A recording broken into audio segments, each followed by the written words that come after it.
নানা জটিলতার মুখে সম্মুখীন হয়েছে। বাংলাদেশের যে সমস্ত মিডিয়াগুলি খবর প্রচার করে, এর মধ্যে একটা পত্রিকা হলো জনকণ্ঠ।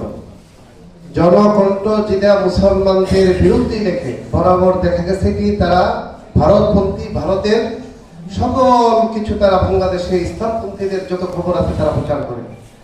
এর মধ্যে একটা কথা লেখছেন উনি যে বাংলাদেশে একটা সম্প্রদায় আছে যেটা কওমি সম্প্রদায়, হেফাজত ইসলাম, সংগঠন ভাবে তারা ততটা মজবুত না, কিন্তু ভোটের ক্ষেত্রে তাদের জনগণের কাছে তাদের একটা অবস্থান আছে। এটা হলো হেফাজত ইসলাম কওমি জাতীয় উলামায়ে কেরাম, দেওবন্দি উলামায়ে কেরামের কথা লেখছেন, সেটা হলো কওমি সম্প্রদায়।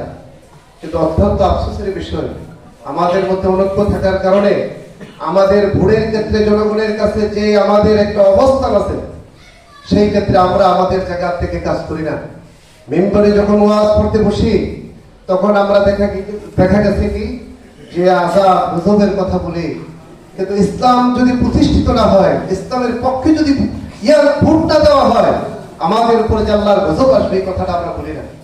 সেই ক্ষেত্রে আমি আপনাদের সামনে উদাত্ত আহ্বান জানাবো, আমরা যারা যার যে জায়গা থেকে আসি, আমরা যেই ইসলামের মৌলিক যে বিষয়গুলি কথা বলবো, এর মধ্যে মুসলমানদের ধর্মীয় নেতাকে ভোট না দিলে গুনাহ হবে, ফাসিক ফুজ্জারদেরকে যদি ক্ষমতায় আসেন সমস্ত মানুষ অধিকার থেকে বঞ্চিত হবে, এই অধিকারের কথাগুলিও আমরা আমাদের জায়গা থেকে কথা বলতে হবে।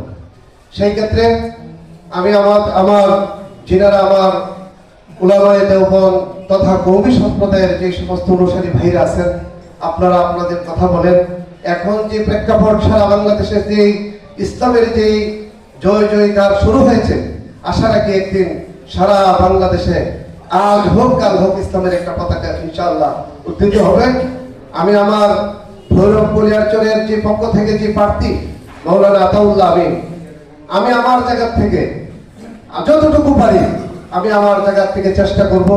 আমি ইসলামিক আন্দোলন সাথে সম্পৃক্ত আছি, কিন্তু এর পরেও মাওলানা আতাউল্লাহ আমিন যে অবস্থানে যে পড়ছে, আমি আমার জায়গা থেকে সেই অবস্থানে বসতে পারবো না।